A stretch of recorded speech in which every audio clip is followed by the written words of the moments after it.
Well, praise the Lord. Because He is good, because His mercy endures forever, and because He is good, we rejoice in Him. Right?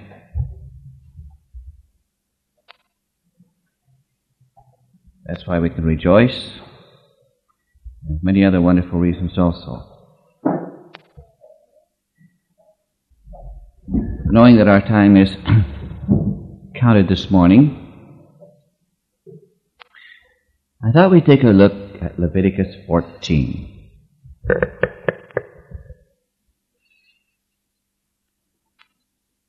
Leviticus 14 is a most wonderful chapter, and for those who have the will and the patience to dig, the book of Leviticus is a very wonderful book.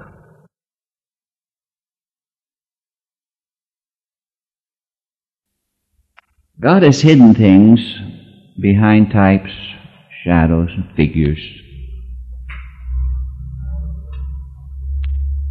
There's something about God, He's very much against self-show. It's very interesting in His resurrection, He didn't show Himself to all His enemies, did He? He let them go on thinking what they wanted to. You heal somebody and tell them, don't tell anybody about it. We're just the opposite. We're going to do anything, we want the whole world to know about it, don't we?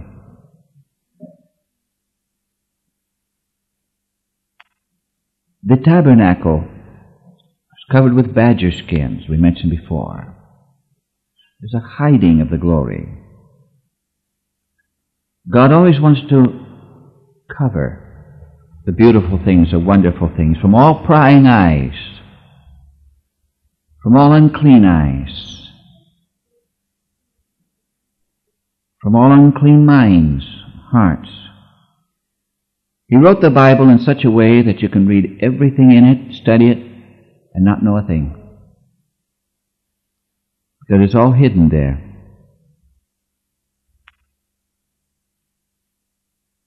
And He did that on purpose. He tells us not to throw our pearl before swine, doesn't He? And of course He wouldn't do it if He told us not to, would He? So all the beautiful things, all the pearls, all the wonderful things are all hidden.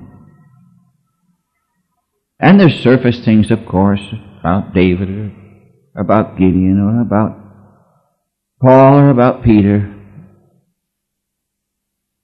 But behind it all there are wonderful things. David prayed, the Lord would open his eyes and show him wondrous things out of His law. When I was a young man, I was inspired. When I'd find one of those wondrous things, I'd write a WT right beside it. There's all kinds of wonderful things, but it's all hidden. Leviticus is one of those books it's quite boring, really, unless you get what's underneath the surface. And then it can really become alive. Because all those types and figures and things all have their signification, what they stand for, what they mean. It wasn't just a helter-skelter, take this and take that. There were very direct orders and very complete orders of how they were to do things, what they were to use, how they were to use it, because each one of those elements had a very special signification. So we're going to look at Leviticus 14. We're going to find it and separate it into three parts, corresponding to the three positions. And if you look carefully, you'd even find four. But we'll just deal with three. Three positions that the leper is taken into. Now we'll read the first few verses. The Lord spake unto Moses, saying, This shall be the law of the leper in the day of his cleansing. He shall be brought unto the priest, and the priest shall go forth out of the camp, and the priest shall look, and behold, if the plague of leprosy be healed in the leper.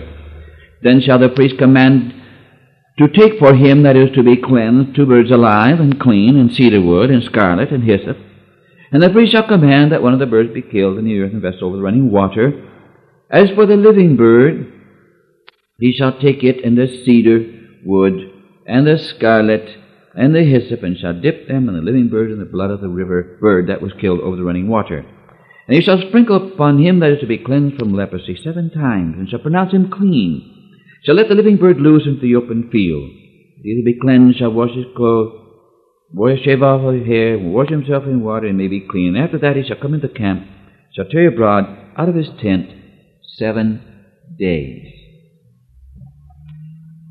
Now, we'll just leave it there for this morning, and we'll go back and start at the beginning. This has to do with the leper. Well, someone tell me what the leprosy, what it stands for in the Bible. Sin, doesn't it? So this is just definitely talking about the cleansing of the sinner, isn't it? Because it isn't like Miriam that contracted leprosy, but this is a leper. So it starts that way, doesn't it? So it's definitely referring to the sinner, isn't it? And there's some very specific things here that are to be noted, because you see, the Old Testament explains the new as the new explains the old. We need both sides to understand. Many things here were not understood before the cross and before things were. But then, after the cross, remember that the Jewish people thoroughly knew all these things. In fact, they had to have the first 5, every Jewish person had to have the first 5 books of Moses memorized by the time he was 12 years of age.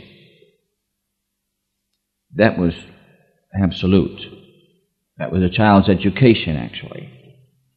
He had to know that Torah, that law of Moses, the 5 books. And because they knew it thoroughly, you see, so when the cross came and the fulfillment of all these things, they would have all this background to work from. So when they would make a statement, they would know all the background, so they didn't fill it in the New Testament because it was already written in the Old. Do you understand? That's why the New Testament is so much briefer. We'll just make a statement, but you see, all that was enlarged in the Old Testament. Now, this is really talking about conversion. And the New Testament just says, repent and be baptized, and you're clean. That's it. But you see, when they talked, they had in their mind all these things background. Do you understand? They weren't just empty words. They were meaningful words. When they talked about a sinner, you see, they knew what a leper was, didn't they? And when Jesus healed the leper, he said, go fulfill the law of Moses. This is what he told him to do. And they knew all about it. So they understood in the inner workings of that which was taking place, didn't they? And so that's what we want to notice.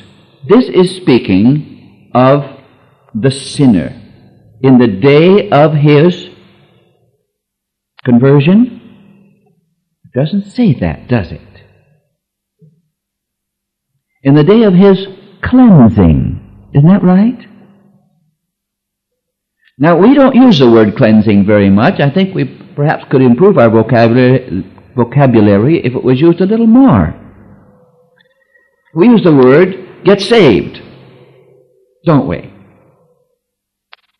Have you been saved yet? Or we want to get some more souls saved. I was saved in such and such a time. But that's a scriptural term, but remember when they used the term, they understood the background of it.